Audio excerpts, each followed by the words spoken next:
मैं न यूट्यूब का सहारा लेता हूं न फेसबुक का सहारा लेता हूं, मगर ये जो बड़े बड़े मौलवी 40,000 और 50,000 लेते हैं, वक्त आए तो कंपैरिजन कर लीजिएगा। दर्द दिल की तस्वीर जहां मिलेगी वो जमाली की गुफ्तगू होगी। और मुझे नाज है इस चीज पर कि हम दुकानदारी के नाम पर अपना कारोबार आगे नहीं बढ़ाते, मुस्तफा की गुलामी के नाम पर अपना कारोबार आगे बढ़ाते। सरकार, नफरतों की भीड़ है, मोहब्बत कहां से खरीदी जाए। सरकार, वहशतों का दौर है, सुकून कैसे हासिल किया जाए। सरकार, हर तरफ पार्शियलिटी, ताअस्सुब की एक नई आवाज चल पड़ी है। इस नई आवाज के बीच सुकून का नारा कहां से ढूंढा जाए।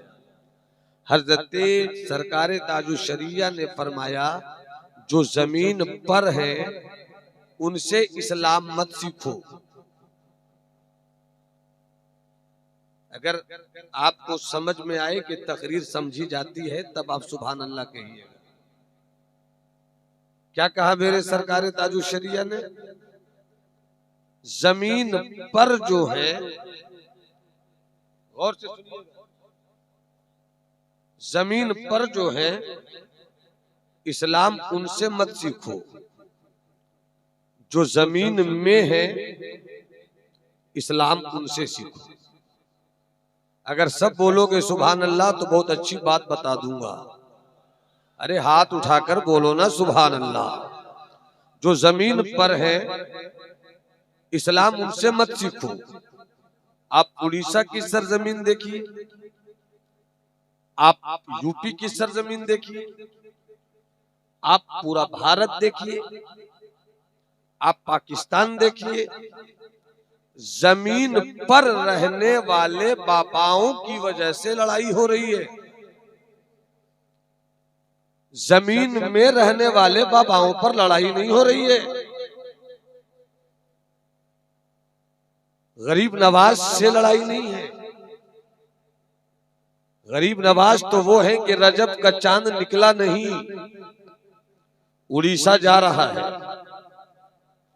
बिहार जा रहा है, बंगाल जा रहा है, मुंबई जा रहा है, हैदराबाद जा रहा है। हर तरफ से एयर कंडीशन बसों की भीड़ लगी है। बस के सामने बैनर लगा है और बैनर पे लिखा होता है, इरादे लाख बनते हैं और बनकर टूट जाते हैं। वही अजमेर जाते हैं जिन्हें ख्वाजा बुलाते हैं। ख्वाजा से कोई झगड़ा नहीं, महबूबे इलाही से कोई झगड़ा नहीं, ख्वाजा नसीर से कोई झगड़ा नहीं, चूंकि ये वो अल्लाह वाले हैं जो झगड़ा लगाते नहीं थे, झगड़ा मिटाते थे। अरे बोलो ना यार, बोलो ना, सच्ची बात सुनो, सच्ची बात सुनो। मुझे भी आता है झूठी तारीफ करके निकल जाना। आपको तो समझा दूंगा, मगर इस कमबख्त जमीर को क्या जवाब दूंगा? इस कमबख्त जमीर को क्या जवाब दूंगा कि मैं गया था बालेसर की सरजमीन पर और बैठे थे 500 जवान और सबको मैं बेवकूफ बनाकर लौटा हूं। दर्द दिल सुनो, अपनी हैसियत को पहचानो, अपनी शख्सियत को पहचानो। गरीब नवाज मोहब्बत का आईना थे। सरकारे ख्वाजा कुतुबुद्दीन इश्क की तस्वीर थे। हजरत महबूबे इलाही प्यार का नगमा थे।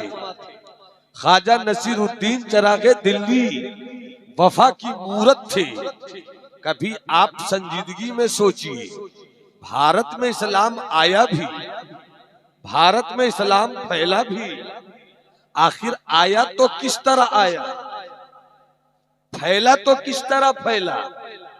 आज हम 30 करोड़ से ऊपर हैं, मगर बट गए। मगर आया था एक शख्स, आया था एक मर्द फकीर, मदीने वाले ने भेजा था, रसूल ने अताए रसूल की सनद देकर भेजा था। आए वो गरीब नवाज बनकर, कोई लश्कर लेकर नहीं आए थे, कोई तलवार लेकर नहीं आए थे, कोई तीरों की भीड़ लेकर नहीं आए थे, कोई असलहों का हंगामा लेकर नहीं आए थे। 40 फकीर थे, 40 फकीर में एक पीर थे, 39 मुरीद थे। हाथ में तस्बीह, एक हाथ में मुसल्ला, लब पर अल्लाह अल्लाह। एक हाथ में तस्बीह, एक हाथ में मुसल्ला, लब पर अल्लाह अल्लाह। 40 फकीर आ गए। राजपूताना का मरकज है, नाम अजमेर है। ख्वाजा गरीब नवाज की पूरी कहानी बताना मकसद नहीं, आकर झंडा गाड़ दिया। नहीं बोलोगे तो मैं भी नहीं बोलूंगा, नहीं सब बोलोगे तो तबीयत के साथ बोलूंगा। अगर हाथ उठाकर लहरा के बोलना जानते हो तो कह दो या रसूल अल्लाह, और जिंदगी से बोलो या हबीब अल्लाह। 40 फकीरों की टोली, एक पीर, 39 मुरीद, झंडा गाड़ दिया। जिंदगी क्या थी, जिंदगी क्या थी? गौर से सुनना, उठक बैठक का सिलसिला मुझे कतन पसंद नहीं, कतन पसंद नहीं। जिन्हें उठना है 2 मिनट के अंदर उठ जाइए। हम तो 72 वाले जानिसार ढूंढते हैं। 72 वाला जानिसार मिल जाए तो एक हुसैनी सजदा उस 72 की लाज रख लेगा। अरे मोहब्बत से हाथ उठाकर बोलो ना सुभान अल्लाह। अले स्टेज की तवज्जो के साथ गुफ्तगू समाअत कीजिए। 40 फकीर, एक पीर, 39 मुरीद, भारत की सरजमीन पर राजपूताना के मरकज अजमेर शरीफ में आकर झंडा गाड़ा। ऐसा झंडा गाड़ा जिस झंडे को गाड़ने के लिए तलवार लेकर नहीं चले थे, जिस झंडे को लहराने की खातिर तीरों की भीड़ लेकर नहीं चले थे।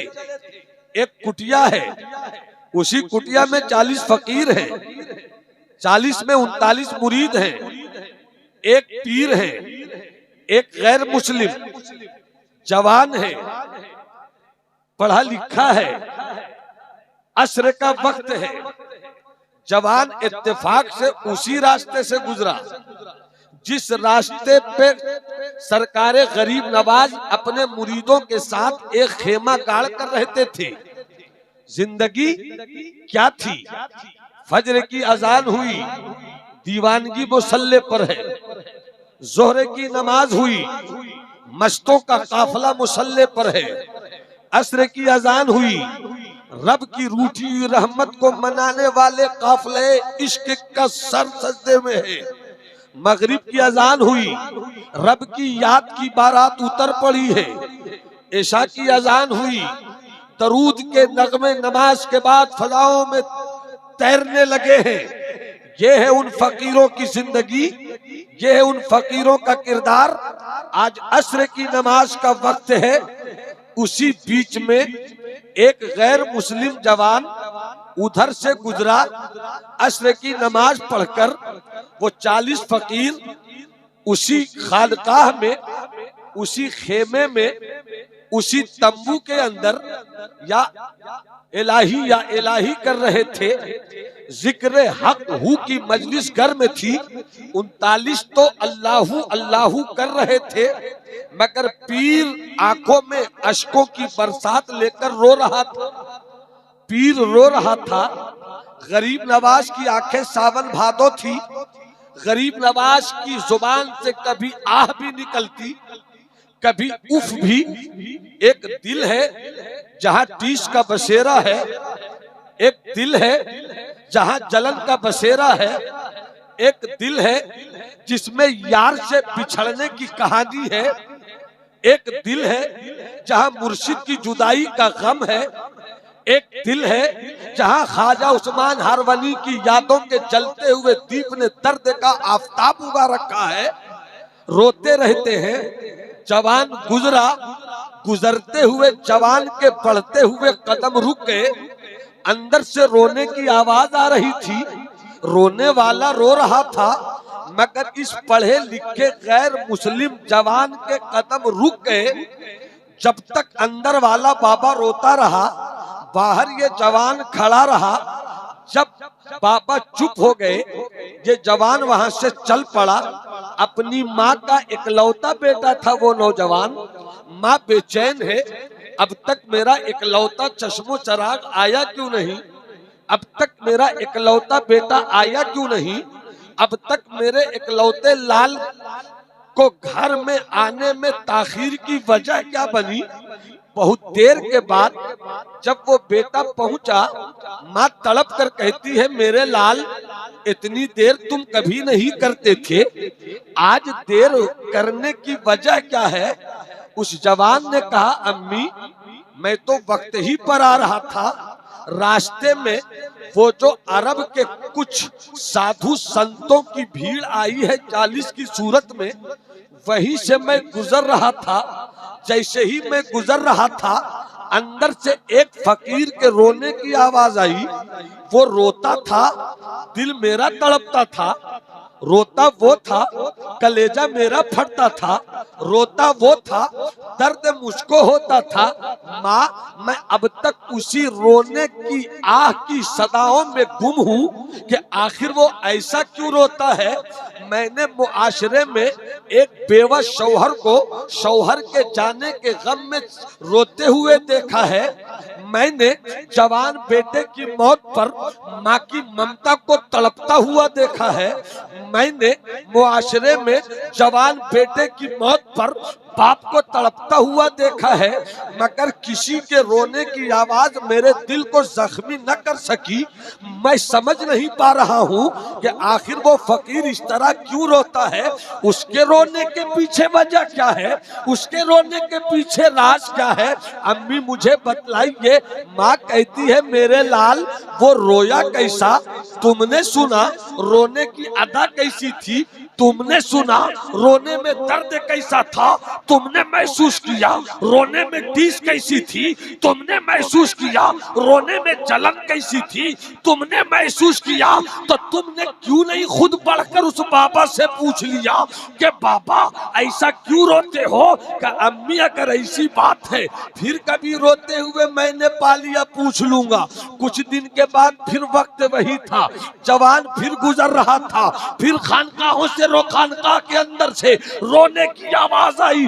जब तक मेरा गरीब नवाज रोता रहा, जब तक अताए रसूल रोता रहा, जब तक बागे जहरा का फूल रोता रहा, जब तक अली के खानदान का शहजादा रोता रहा, जब तक हसनी हुसैनी दूल्हा रोता रहा, जब तक गरीब नवाज रोता रहा। ये दरवाजे पर खड़ा है। जब रोना खत्म हुआ, जब आहें खत्म हो गई, तो ये जवान अंदर दाखिल होकर और देखने लगा उस मुसहफ़े रुख को, उस किताबे मोहब्बत को, जिस किताबे मोहब्बत के पन्ने पर आंसुओं से एक कहानी लिखी थी, जिस कहानी में दर्द है, जिस कहानी में टीस है, जिस कहानी में जलन है। हज़रत ख्वाजा गरीब नवाज की नजर पड़ी। जब तक एक एक मजमा सुभान अल्लाह, एक एक आदमी सुभान अल्लाह नहीं बोलेगा, मैं आगे नहीं बढ़ूंगा। नहीं नहीं, मैं ऐसे नहीं मानता। हाथ उठाकर बोलो सुभान अल्लाह, और जी लगाकर बोलो या रसूल अल्लाह। तो जो चाहिए। गरीब नवाज की निगाहे विलायत ने देखकर कहा, जवान इस तरह क्या तक रहा है, इस तरह क्या देख रहा है। तो जवान ने कहा, मेरे 40 फकीरों में 39 के बादशाह, ए मर्दे कलंदर, हवा यही जो रहेगी तो ए नसीमे बहार कहां से आएंगी रानाइयां चमन के लिए। इस वक्त मुझसे ज्यादा खूबसूरत कोई नहीं, जो कि मैं अपने आका के इल्म का वारिस बनकर गुफ्तगू कर रहा हूं। बाबा बहुत निकले हैं आजकल तकरीर करने के लिए, एक पर एक बाबा निकले हैं तकरीर करने के लिए।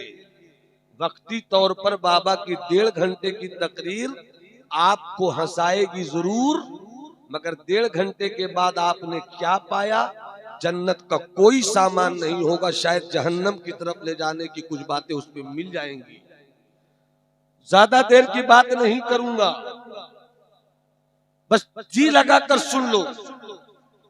कफील अंबर साहब किबला को मालूम है कि मैं अपनी खिताबत की उंगली के इशारे से सामीन की समात के कई चांद एक वक्त में तोड़ देता हूँ।